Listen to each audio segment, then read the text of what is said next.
Setelah melewati berbagai seleksi yang sangat ketat, 8 kandidat ini kemudian akan mengikuti tahap akhir seleksi, yaitu sebuah ujian. Mereka kemudian memasuki sebuah ruangan yang di dalamnya telah disediakan kursi dan meja, beserta kertas dan pensil di atasnya. Setelah itu pengawas ujian masuk dan menjelaskan kalau ujiannya terdiri dari satu pertanyaan dan akan berlangsung selama 80 menit. Tapi di sini ada 3 aturan yang harus diikuti sama mereka. Aturannya adalah, pertama, nggak boleh berbicara atau berkomunikasi dengan pengawas ujian ataupun penjaga pintu. Kedua, nggak boleh merusak kertas ujian. Ketiga, nggak boleh meninggalkan ruangan dengan alasan apapun. Kalau ada yang melanggar peraturan tersebut, maka dia akan didiskualifikasi. Sebelum memulai ujian, pengawas ujian bertanya, "Apa ada pertanyaan?" Lalu kandidat-kandidat lain nggak menjawab, yang berarti di sini mereka udah paham.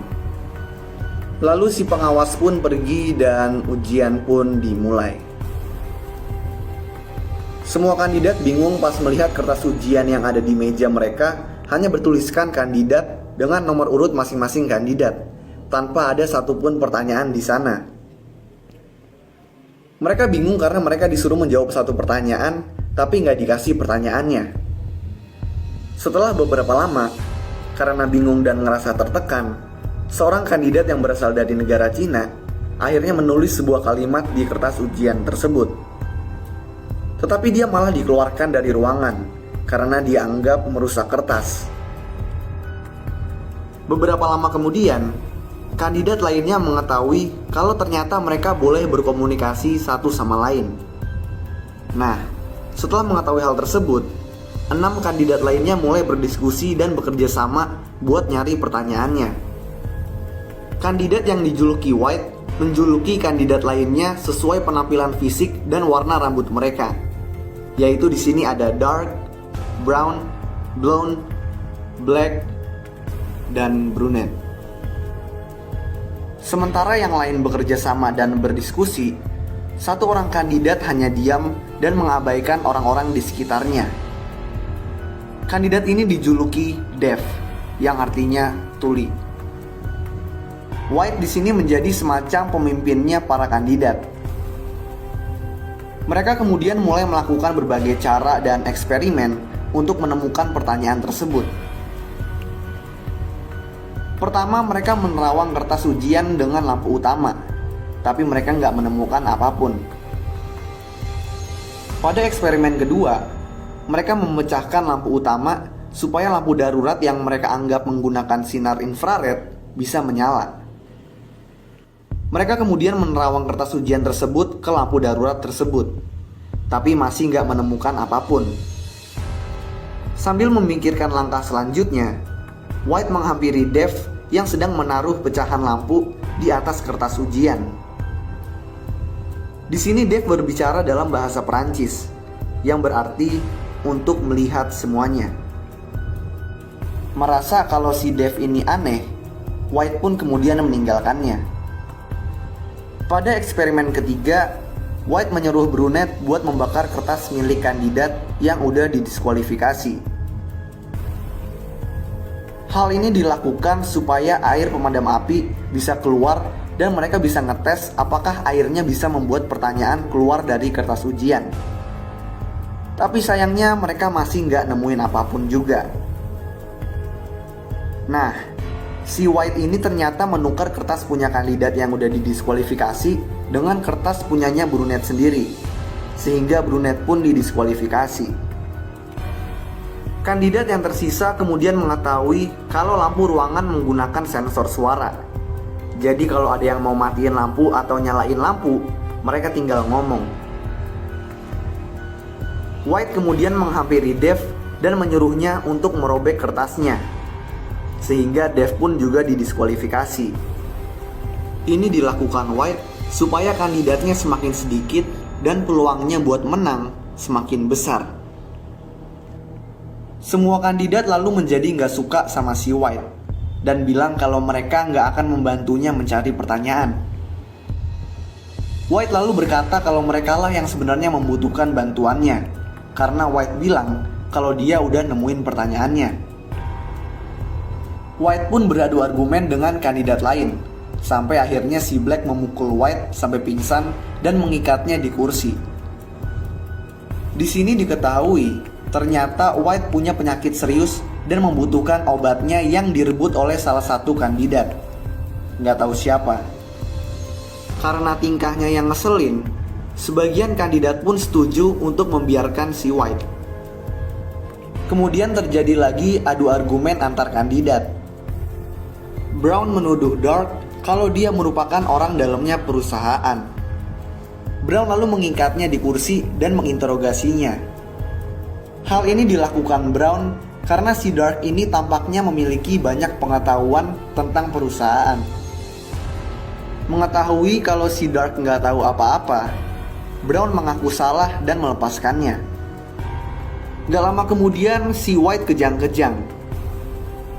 Melihat hal itu, Dark meminta bantuan ke pengawas ujian, tapi itu malah menyebabkan dia didiskualifikasi karena telah melanggar aturan. Di sini Black kemudian mengetahui kalau ternyata si Brown lah yang mengambil obat milik White. Black mengambil obat tersebut, tetapi Brown memukul tangan si Black dan membuat obatnya terlempar ke dalam semacam selokan besi. Dengan usaha yang cukup sulit, Brown akhirnya bisa mengambil obat tersebut dan kemudian memberikannya kepada White sehingga White pun kembali sadar. Brown kemudian membebaskan si White.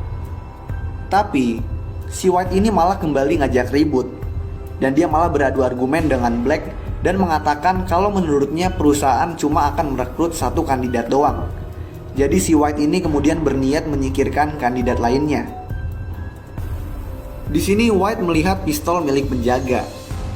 Tapi karena Black udah mengetahui niat jahat si White, dia pun buru-buru mengambil pistol penjaga terlebih dahulu dan lalu menodongkannya ke White. White kemudian berhasil merebut pistol tersebut dan memaksa semua kandidat untuk pergi dari ruangan satu persatu. Brown merupakan kandidat pertama yang dipaksa oleh White untuk keluar dari ruangan. Brown menurutinya dan dia pun didiskualifikasi.